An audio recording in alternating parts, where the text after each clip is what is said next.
I am here to help you understand key signatures. Do key signatures leave you flustered? Do you feel you are not sharp enough to get it? Does this topic leave you feeling flat? If you are willing to pay attention, I can help. In determining a key signature for any named major key, it's important to know whether the key signature has sharps or flats. The sign in music, that you may call a number sign, or a hashtag, is called a sharp sign. The sign that looks like a small case letter B is a flat sign. When a sharp is added to a note, it raises the note by a half step. If we have the note C and we add a sharp to it, the note now becomes C sharp. When a flat is added to a note, it lowers the note by a half step. If we have the note E and we add a flat to it, the note now becomes E flat. Flats and sharps are important in allowing a musician to play every scale. A scale is a series of notes that follow a set pattern of whole steps and half steps. A scale that uses no flats or sharps is a C major scale. This scale starts on C and then ascends with D, E, F, G, A, B, and then C. I will play the C major scale for you.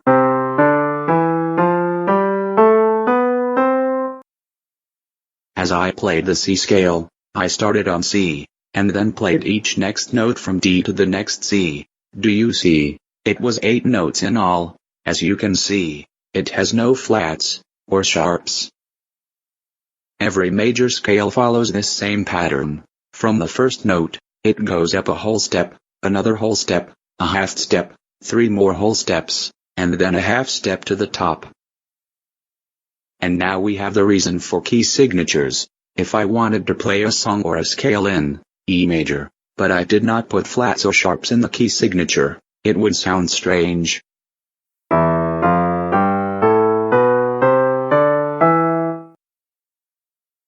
This did not sound like a major scale, for it did not follow the correct order of whole steps and half steps. The correct order is on the bottom, in red. What I played is on top.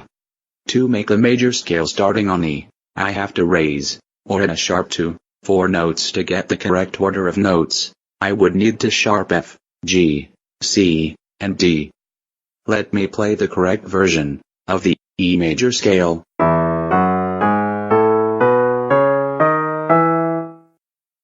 To avoid dealing with all those sharps when reading the music, we take those same 4 sharps and put them next to the clefs. This gives the music its key signature. So what happens if I want to build a major scale on a different E, such as E flat? Well, I will clearly have to add some flats, anyway. The E flat major scale will have every note a half step lower than the E major scale. To create this scale, you have to start on E flat, and follow the pattern for major scales. I will play the E flat scale for you now.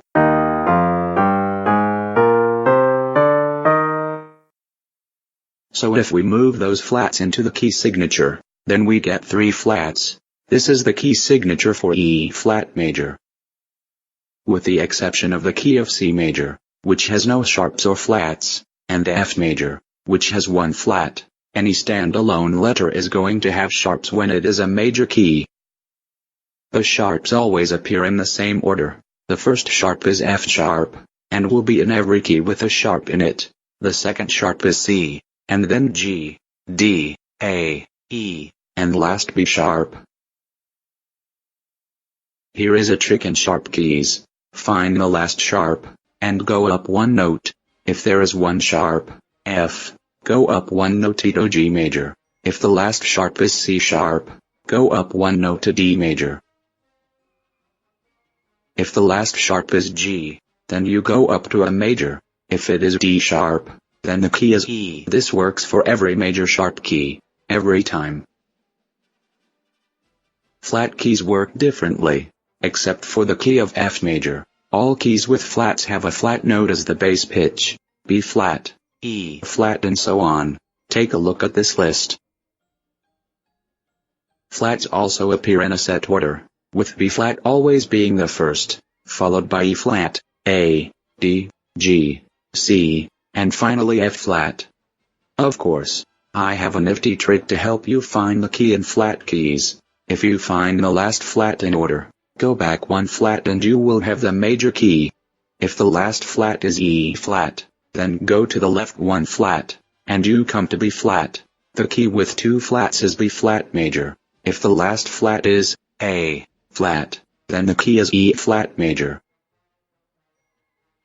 If the last flat is D flat, then the key is A flat major. If the last flat is G flat, it is the key of D flat major. Rather simple, I think.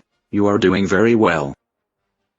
So, here is an easy question for you. What key signatures help you cross the road? I will give you a moment. Again, what key signatures help you cross a road? Give up. Here is the answer. When crossing the road, you need to C sharp, or you will B flat, C sharp, or B flat.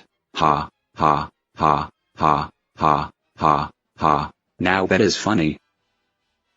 The order of sharps and flats are not too difficult to remember. You just have to practice. Let me tell you what I used to remember. Take a look at the order of sharps and flats. Do you see what is going on? The order of flats is the same as the order of sharps backward. Crazy, isn't it? I just love this stuff. I hope our talk helped you understand key signatures better. There is a lot more to learn, but it is not hard. There are many great websites that address it. Thank you and goodbye.